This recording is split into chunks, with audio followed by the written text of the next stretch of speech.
अस्सलाम वालेकुम, मेरा नाम है Usman Qureshi. Smart syllabus series for grade 9 series की नई वीडियो के साथ हाज़िर हुआ हूँ। आज हम नज़र डालेंगे कंप्यूटर साइंस एंड एंटरप्रेन्योरशिप की जो सिलेबस स्मार्ट हुआ है उसके ऊपर। इस वीडियो में इंक्लूडेड है smart syllabus, contents, pairing scheme और आखिर में हम देखेंगे मॉडल पेपर्स। अच्छा, इस चार्ट के अंदर ये चार्ट पहले भी आप लोगों ने लाज़मी देखा होगा। इस चार्ट के अंदर यूनिट के जितने भी नाम हैं और आगे जो सब टॉपिक्स लिखे हुए हैं इंक्लूडिंग एक्सरसाइज़ की जो एमसीक्यूज़ हैं, पेज नंबरिंग है, शॉर्ट क्वेश्चंस हैं और लॉन्ग क्वेश्चन है। ये सारे जो टॉपिक्स हैं ये एक्सक्लूडेड हैं फ्रॉम द बुक, यानी कि इसमें से कोई सा भी जो टॉपिक है ना तो एमसीक्यूज़ में, शॉर्ट क्वेश्चन या लॉन्ग क्वेश्चन में वो शामिल नहीं होगा, ठीक है?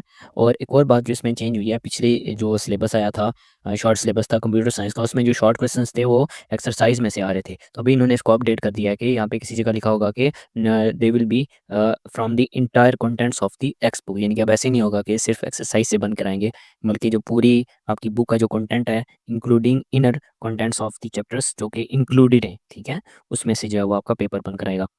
हम नज़र डालते हैं आपकी पेयरिंग स्कीम के ऊपर जो रिवाइज़्ड की गई है, चूँकि ये मेरा अपना खुद का भी सब्जेक्ट है और टोटल जो मार्क्स होंगे वो 50 नंबर होंगे जी। ऑब्जेक्टिव टाइप 10 नंबर का होगा, सब्जेक्टिव टाइप 40 नंबर का होगा। टोटल 2 घंटे आपको दिए जाएँगे और 15 मिनट मिलेंगे ऑब्जेक्टिव टाइप को हल करने के लिए और 1 घंटा 45 मिनट मिलेंगे सब्जेक्टिव टाइप पेपर को हल करने के लिए। अब नज़र डालते हैं कि इसके कंटेंट्स जो हैं वो क्या होंगे पेयरिंग स्कीम के। जो आपके 10 मल्टीपल चॉइस क्वेश्चन्स होंगे MCQs will be developed from the entire content of the text books, ठीक है?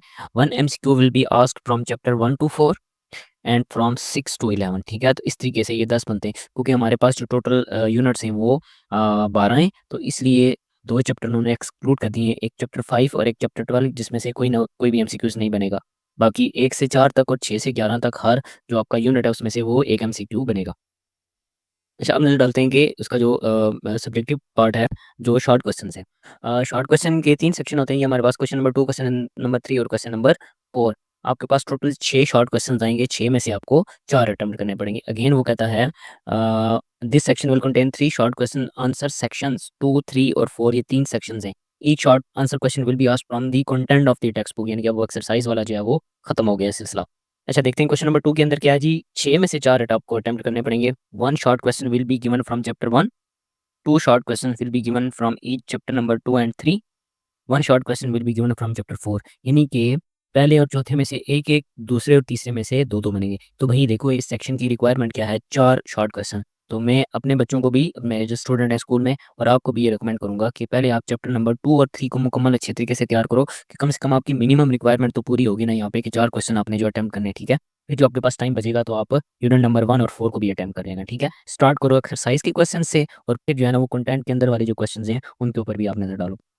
क्वेश्चन नंबर 3 में क्या होगा जी, 2 शॉर्ट क्वेश्चन पूछेंगे 7वें और 8वें में से, 1-1 शॉर्ट क्वेश्चन पूछेंगे 5वें, 6वें में से। अगेन देखो क्या रिक्वायरमेंट है इस सेक्शन की, 4 शॉर्ट क्वेश्चन पूछने हैं, तो आप 7वां और 8वां यूनिट तैयार कर लो, बेहतरीन। इसमें से आपको 4 शॉर्ट क्वेश्चन आराम से अटेम्प्ट हो जाएँगे, टाइम बचेगा तो 5वां छठा कर लेना। क्वेश्चन नंबर 4 का भी सेम क्या है जी, वो कहता है कि 1 शॉर्ट क्वेश्चन पूछा जाएगा फ्रॉम ईच 9 और 12 में से 2 शॉर्ट क्वेश्चन पूछे जाएँगे 10वें और 11वें में से। अगेन इस सेक्शन की रिक्वायरमेंट है 4 शॉर्ट क्वेश्चन, तो जनाब आप तैयार कर लो 10वां और 11वां पहले, टाइम बचा तो आप साथ में 9वां और 12वां भी तैयार कर लेना। लॉन्ग क्वेश्चन की बारी आती है जी, 3 आपको दिए जाएँगे, यहाँ पे कोई बाइफरकेटेड क्वेश्चन नहीं है जी, सीधा-सीधा हिसाब है, एक-एक यूनिट से एक-एक सवाल आएगा और 5वें, 6ठे, 7वें में से कोई से भी आपको 2 सवाल अटेम्प्ट करने पड़ेंगे, 3 में से 1 सवाल के 8 नंबर है तो 2 करेंगे तो 16 नंबर आपको यहाँ से मिल जाएँगे। क्वेश्चन नंबर 5 बनेगा जी चैप्टर नंबर 1 से, क्वेश्चन नंबर 6 बनेगा चैप्टर नंबर 6 से, क्वेश्चन नंबर 7 जो बनेगा वो या तो 9 में से आ जाएगा या 12 में से। तो मैं अपने बच्चों को और आपको भी ये रिकमेंड करता हूँ कि 5वां, 6ठा पहले तैयार कर लो जो क्वेश्चन है, यानी कि चैप्टर नंबर 1 और 6 पहले तैयार कर लो। टाइम अगर आपके पास बचा तो यूनिट नंबर 9 और 12 भी तैयार कर लेना। अच्छा जी, तो अब नज़र डालते हैं मॉडल पेपर्स के ऊपर। क्वेश्चन नंबर 1 है जी, एमसीक्यूज़ का टोटल 10 एमसीक्यूज़ होंगे, 15 मिनट दिए जाएँगे और वही है जो आंसर शीट के ऊपर आपको दी जाएगी, इसके ऊपर आपने बबल फिल करना होता है, ठीक है? ये जो 10 एमसीक्यूज़ जब खत्म हो जाएँगे उसके बाद हमारा सब्जेक्टिव पार्ट स्टार्ट हो जाएगा, टोटल 40 नंबर का होगा, 1 घंटा 45 मिनट आपको मिलेंगे। या कंप्यूटर साइंस वाले खुशनसीब हैं क्योंकि जो 60 नंबर का होता है फिज़िक्स और केमिस्ट्री वगैरह का, बायो वगैरह का, उसमें भी आपको इतना ही टाइम दिया जाता है लेकिन नंबर उसमें 60 होते हैं। लेकिन आप खुशकिस्मत हैं क्योंकि आपको उनके बराबर टाइम दिया जाता है लेकिन आप को कम नंबर के लिए भी ज़्यादा टाइम दिया जाता है, ठीक है? इसमें आप बहुत अच्छा लिख सकते हैं और कंप्यूटर मैथमेटिक्स के बाद वो वाहिद मज़मून है जिसमें अगर आपने सही लिखा हुआ है तो आपके नंबर नहीं कट सकते, आप बहुत अच्छे और पूरे नंबर भी हासिल कर सकते हैं, ठीक है? चलिए, ये तो कुछ एक्स्ट्रा बिट थी, मालूमात थी जो मैंने आपको दे दी। क्वेश्चन नंबर 2 में 6 में से 4 करने होते हैं जी, 3 में से भी 6 में से 4 करने होते हैं और क्वेश्चन नंबर 4 में से भी 6 में से 4 क्वेश्चन आपको अटेम्प्ट करने पड़ेंगे।